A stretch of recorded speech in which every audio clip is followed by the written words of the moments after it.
Hey guys, what is up? Welcome to today's video. Today we're going to be talking about all the books that I read in the month of April. There is 8 total. I'm also going to share some stats at the end of the video and tell you guys about my TBR and what I've got for physical, what I've got non-physical, etc., etc. So we're going to do this ranking style like I did last month. I think that will be really fun. I also did finish my TBR. Well, I got 70 pages or 60 something pages into the last book on the TBR. So I counted it as a win.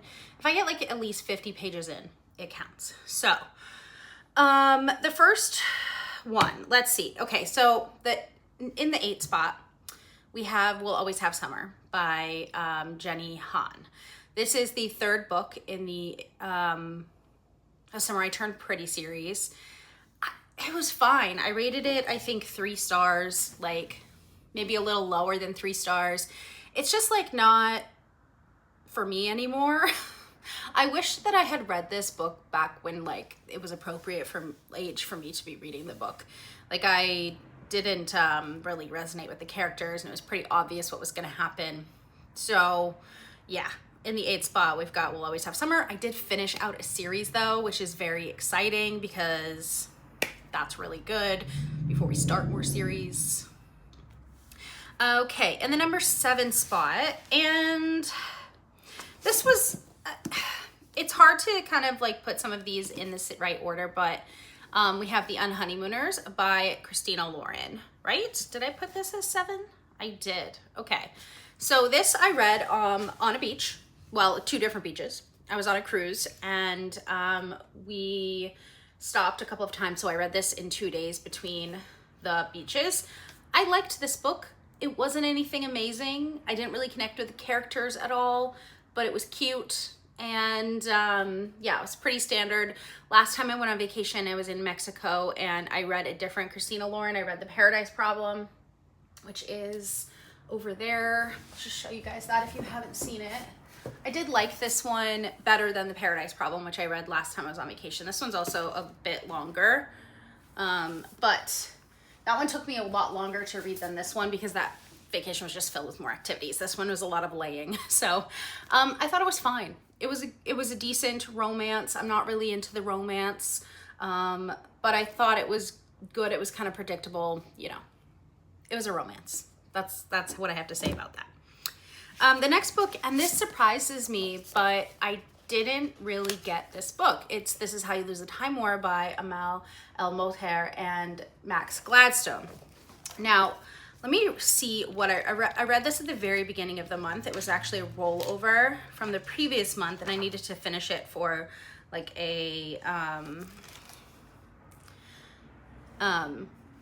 for a challenge, for the buzzword challenge. So I read this. So, and if I were to read this again, I would want to read it in 1 or 2 sittings because it was kind of all over the place. The chapters were super short, which I like. I didn't find like anything groundbreaking about this, which kind of sucks because I was really expecting a lot from this because it won a bunch of awards and stuff. But it's kind of hard to tell you about the book without giving it away, but it's basically these 2 rival factions in a dystopian future where they can travel through time, and it's one blue and one red, and they travel back in time and send each other letters and that kind of thing. And it was kind of hard for me to wrap my mind around like how they were sending the messages. It took a minute to get used to the writing, so I would have liked to, if I had had time, if I read this again, I would read it in just 1 to 2 sittings. Instead, it took me about 5 days to finish. So I don't know. It's definitely had a lot of commentary about like, you know, the world today. So it just didn't blow me away like I thought it would be. And I think a lot of my ranking is depending on like my expectation, which maybe was too high. So, okay. Next we have got number 5, which was Woven by Gold by Elizabeth Helen. I read this one on my Kindle, and I definitely read this one a lot like on my phone while I was waiting in line for like rides and stuff to Disney. Let me see what I wrote about it because I just want to be accurate when I'm talking to you guys. So I gave this 3 stars. It was spicy, but like not too much, you know? It was pretty obvious, like, oh, here we go. All right, so there's a few mysteries in this one of like, so basically the first book, which is The Beasts of the Briar, or the Beasts of the Briar series, it's Bonded by Thorns. It's basically Beauty and the Beast retelling, but instead of one beast, there's 4 beasts. And she has to help them like break their curse to not be beasts anymore, turn into beasts at night. They're like werewolf type characters, by helping them find their mates. She's, and it's pretty obvious like what's gonna happen here, like, because I can see the titles of the next books. And then there's also a missing thing of like her mother is missing, and I think I've kind of figured out like what's up with that. And I've also kind of figured out what's going on with the villain as well. So I'm just not sure that, I mean, it's a fun series because it's like, I like a why choose, and there's 4 different guys and they all have their own relationships as well. But it's pretty obvious what's going to happen here. I'm not reading it for the plot anymore, but I will continue it because I do like it. I think I rated it 3 stars. And I did like it better than those other 3 books that I've talked about. So there's that. Okay, next we've got The Song of Achilles by Madeline Miller. I think I gave this one 3.5 stars. Again, I was disappointed. I'm really sad because I think I'm one of the people who likes Circe better than I like this one, and a lot of people, it's the opposite. I just don't feel like enough like actually happened in this one. And my expectations were that it was going to be about like the actual war more than it was about actual relationships. So my expectations were not quite met in that sense. However, the writing is beautiful. The relationships are beautiful. The found family is really beautiful in this. I was just expecting more action than I got. And I'm not sure why, because Circe wasn't like that. But that's also a different like story and a different type of character. I was just expecting more... I was expecting different than what I got, and I don't think I've ever read the Odyssey, so it kind of makes sense that I'm not sure what to expect here. But it was interesting because, and this is a spoiler, but I think book has been around a long time. But Patroclus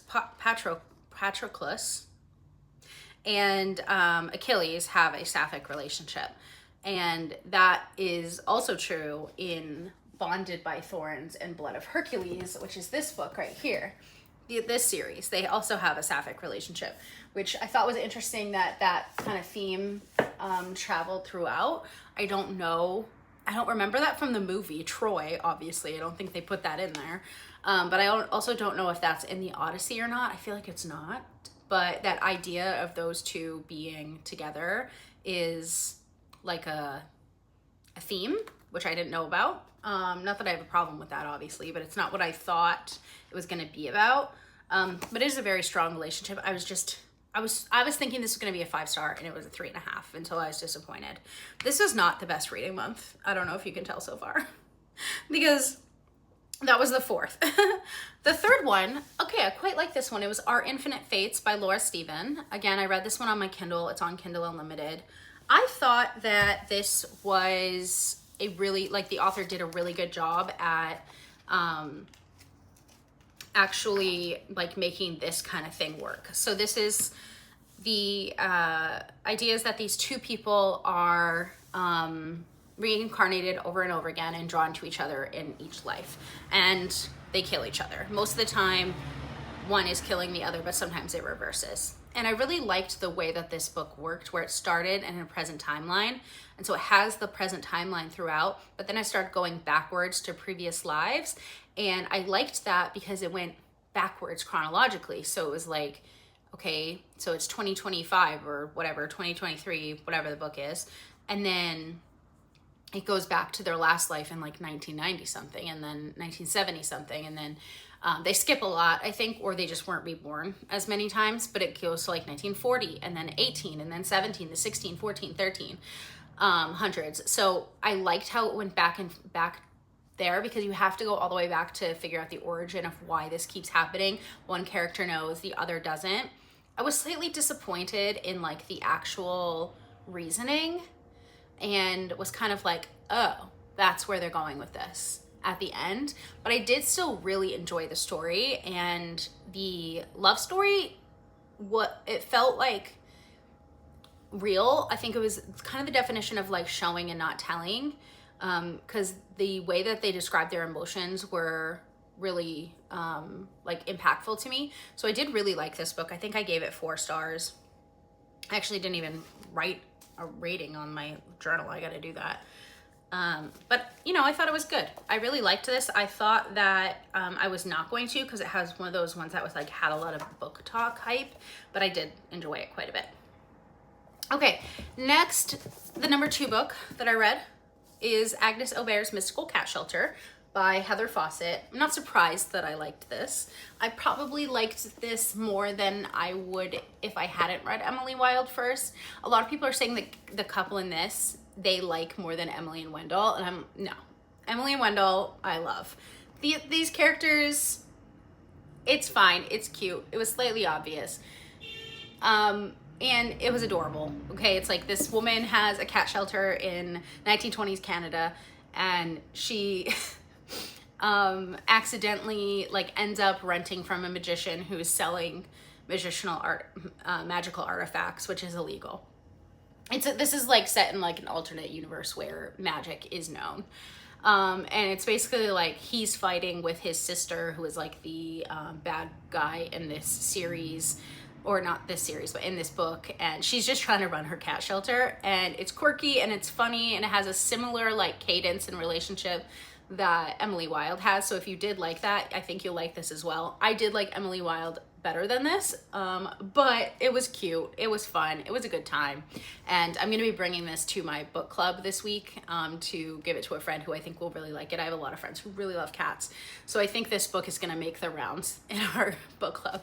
But it was cute. I think I gave it 4 stars. Like, again, this wasn't the strongest reading month for me, but I did like it.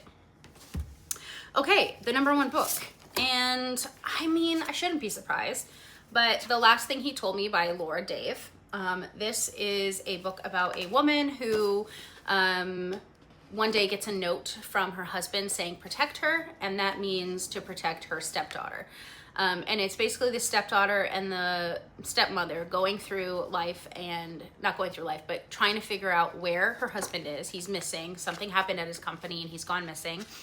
And kind of digging into his past to figure out why he has gone missing and whether he actually did what he's been accused of, because the police are looking for him. And going back to places that she can remember, and then realizing like he was actually super sketchy the whole time.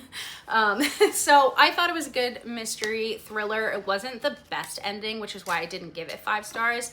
I did really like the book and I enjoyed reading it. And it also had like that timeline where it's like the present timeline, but then went back in the relationship backwards chronologically to give you clues about what was happening. And then she followed up on those clues within the story. So I liked that like setup of the book. But yeah, I thought this was good. I definitely will read the next one. I know it like just came out, I think in January of this year. So it's been out for a couple of months. When it goes into paperback, that's when I'll get it, because I don't have the hardcover of that. I want to have paperback of both. And it's not like I'm like obsessed with this book and need to find out what happens next, because I thought this ended like it was just a standalone. But there is another book. There is like an epilogue chapter where it kind of like goes into the future a little bit. And I guess that's where it's going to take off. But yeah, I thought this was interesting. It also has a TV show on Apple Plus. I had watched a few episodes of that. So once I like got to the part where I had seen up to, like I knew the premise of it already, but I'd only watched like 3 episodes or something of like 8. I don't know. There wasn't a lot that happened after that, but I thought this was good. It was the best book I read this month, but that's not really saying a lot because there wasn't a ton of like standouts for me this month, which stinks because I want to read books that I love. Yeah, I think the top 3 are definitely the top 3. Our Infinite Fates, The Last Thing He Told Me, and Agnes Aubert's Mystical Cat Shelter. All very different genres as well. Cozy, like fantasy, mystery thriller, and then like kind of a I guess, what, magical realism type of fantasy. So yeah, those are the books that I read. It wasn't the strongest month of reading, but I'm hoping to get off to a better start in May. I finished one book so far, and I would rank it lower than all of these other books that I read in April. So great start. I will see you guys in my next one. Let me know, what did you read in April? What was your favorite book? What was your least favorite book? What should we read? What should we not read?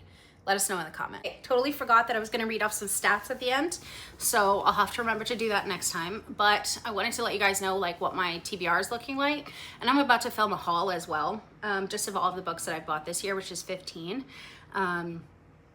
I've read 20 though, so we are net negative, but that's not the goal. The goal is to be 3-1. So we're not doing well, but we're doing better than I have ever done before. So unread audiobooks, I have 24. Unread ebooks, I have 143. And unread physical books is 134. So I'll update at the end of next month's wrap up, and you know where I'm at. So I have 301 books that I am currently have and are unread.